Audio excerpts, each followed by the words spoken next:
बांग्लादेश की prime minister हसीना ने इस्तीफा दे दिया है। नाजरीन, ये बात तो आप सभी जानते हैं कि बांग्लादेश के हालात पिछले एक महीने से ठीक नहीं थे। बांग्लादेश फलस्तीन बना हुआ था। नाजरीन, अब 45 मिनट पहले बांग्लादेश की आर्मी ने बांग्लादेश की प्राइम मिनिस्टर को बोला कि आपके पास 45 मिनट हैं, आप इज्जत से बांग्लादेश की प्राइम मिनिस्टर का ओहदा छोड़ दें और इस मुल्क से चली जाएं, वरना आपको हम खुद प्राइम मिनिस्टर की सीट से हटा देंगे। नाजरीन, हसीना ने 15 मिनट के अंदर अंदर प्राइम मिनिस्टर की सीट छोड़ दी और इस्तीफा दे दिया। इस वक्त बताया जा रहा है कि वो बांग्लादेश से बाहर जा रही हैं, किसी महफूज मुल्क में जा रही हैं। नाजरीन, ये सब कुछ हो रहा क्या था? क्यों एक महीने से बांग्लादेश के हालात खराब थे? क्यों 10 लाख लोग सड़कों पर एहतजाज कर रहे थे? क्यों 400 लोगों को शहीद कर दिया गया बांग्लादेश की पुलिस की जानिब से? नाजरीन, ये सब कुछ हो रहा था उस जंग को लेकर, 1971 वाली जंग को लेकर, जब बांग्लादेश पाकिस्तान से अलहदा हुआ था।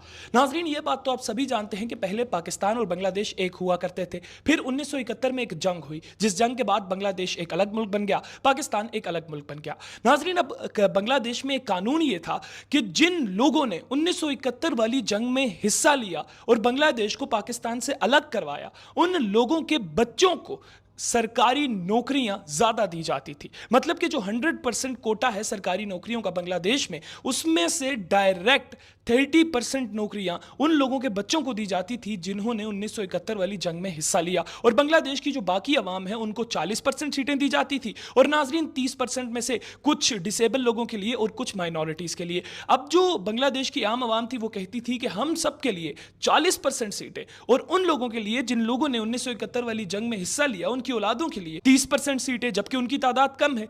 तो बांग्लादेश की आवाम ये चाहती थी, यूथ ये चाहती थी कि सारी सीटों को बराबर कर दिया जाए, मतलब कि टोटल 70% सीटें हो मेरिट पर और पूरे बांग्लादेश की यूथ अप्लाई कर सके सरकारी नौकरियों के लिए। खैर नाजरीन, इस सब के बाद जो हसीना थी, एक्स प्राइम मिनिस्टर बांग्लादेश, उन्होंने ये बोला था कि जितने लोग ये मुतालबा कर रहे हैं कि कोटा ज्यादा किया जाए, ये सब मुल्क के गद्दार है। उसके बाद मुल्क में एहतजाज शुरू हो गया था और आज से 3-4 दिन पहले हसीना की जानिब से जमात इस्लामी पर भी पाबंदी लगा दी गई थी बांग्लादेश में। और आप देख लीजिए कि आर्मी ने बोला 45 मिनट में सीट खाली करो, और वो सीट खाली करके अब बांग्लादेश से जा रही हैं। शुक्रिया।